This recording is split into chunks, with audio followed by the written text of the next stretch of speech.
Is the ego the source of our thoughts, or are our thoughts generated elsewhere and pass through the ego? Oh, thank you. Yeah. There is no ego apart from the thoughts. The thoughts, identification with thoughts is ego. But the thoughts that go through your mind, of course, are linked to the collective mind of the culture you live in, humanity as a whole. So they are not your thoughts as such, but you pick them up from the collective, most of them. And so you identify with thinking, and the identification with thinking becomes ego, which means simply that you believe in every thought that arises, and you derive your sense of who you are from what your mind is telling you who you are. Opinions, viewpoints of that's me. That's some people talk to themselves and you are, oh, you are so good. Why doesn't the world recognize you? Or the mind says, you're no good. Same thing. You're no good at all. You fail at everything, don't you? Again, and then you believe in it. And then you suddenly have a low view of yourself. Why you have a low view? Because you believed in your thoughts. And why are you thinking those thoughts? Probably you picked them up somewhere, maybe in childhood. Maybe your mom was so stressed out that you said you're no good. And so you pick up certain thoughts and they get stuck in your head. Thoughts that you hear in childhood, they're little energy forms, like entities, and they get stuck in your head and don't refuse to go. They go. And the more you believe in it, the more lodged, more deeply lodged they become in your mind. And so some people are stuck with very hostile entities. I'm saying entity, not in some spooky way, but every thought is an energy form, and as such we could call it an entity. And there are many people in this world who are stuck with hostile, life-denying, continuously critical and attacking entities that they carry in their head, and they believe that is who they are. And they are continuously attacking themselves. And if they are not attacking themselves, they attack others around them.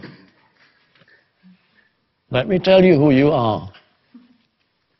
Of course, what they're really saying is, let me tell you who I am. So they project the famous, you know the famous saying, we don't see things as they are, we see them as we are. Which means you look at reality through the screen of your thinking and your judgment, which is conditioned by the past. A dreadful prison to live in. It's like blinkers, worse than blinkers. It's like looking at reality through heavy veils. Ooh, it looks so dark here. Is that a human being or? So the identification with thinking, believing in your thoughts, having no space outside of the movement of thought. Again, here we come to the vital thing, lack of space inside. That is the unconscious condition, spiritually, completely unconscious. And then you are burdened with a heavy ego. You are the ego, which is not an entity apart from thought. It is thoughts that you have identified with. And the first moment of freedom comes when you realize that certain thoughts have been going through your head for years, perhaps, and that they are only thoughts, and that you are not the thought, you're the awareness. In my case, I became aware that I had a thought, for example, that started in childhood, one of many negative thoughts I had. Bad things always happen to me. Bad things always happen to me. And that was, when I saw people around me, okay, they have got all these nice things, and always there would be bad things happening. And of course, your perception then becomes selective. When you have a thought like that, you notice much more, because in everybody's life, in daily life, things go wrong. You miss a bus, you get stuck in a traffic jam, or you lose some money. But yes, this is normal. But if you have the thought, bad things always happen to me, you're extremely aware of those things, and they confirm to you that the thought is correct. And this is the selective perception of reality through the screen of thinking.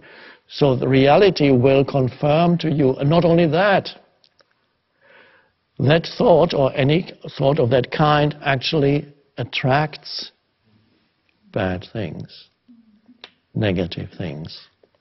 Or if you believe people are basically bad, and that's a deep-seated belief, and you don't realize it's only a thought in your head or a belief, not only would you single out where you observe unethical or bad behavior in others, you would, there it is. Not only that, you actually are much more likely to encounter people who manifest that kind of behavior because you attract it. And so that's just incredible how people create their world through that. So freedom comes from stepping out, encountering, first of all, a little bit of space inside you, presence. And then from there you realize certain thoughts as repetitive and just a thought. Bad things always happen to me. Oh, there it goes again. I thought that before.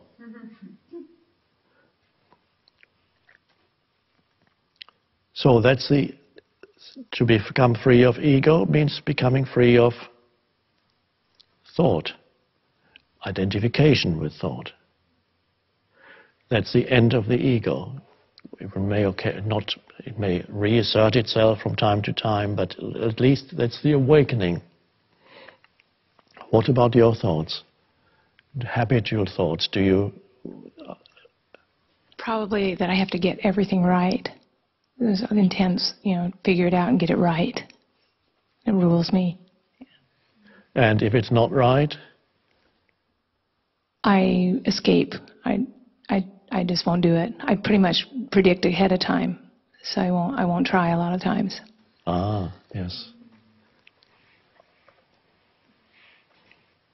Yes.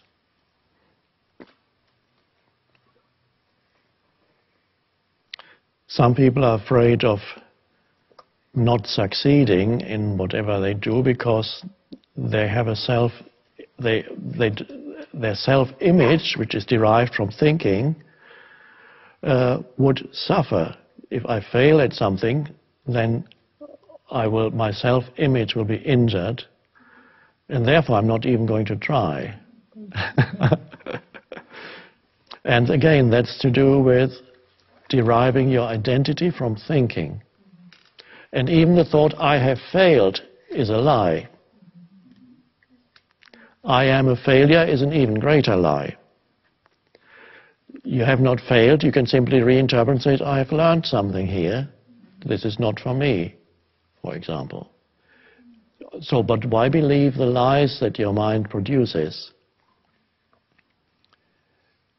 So, as you know, many people live with a very hostile mind. But those people their motivation would probably be very great, I would hope, to get out of their minds. But first they need to realize that their problems are self-generated, mind-generated, not world-generated.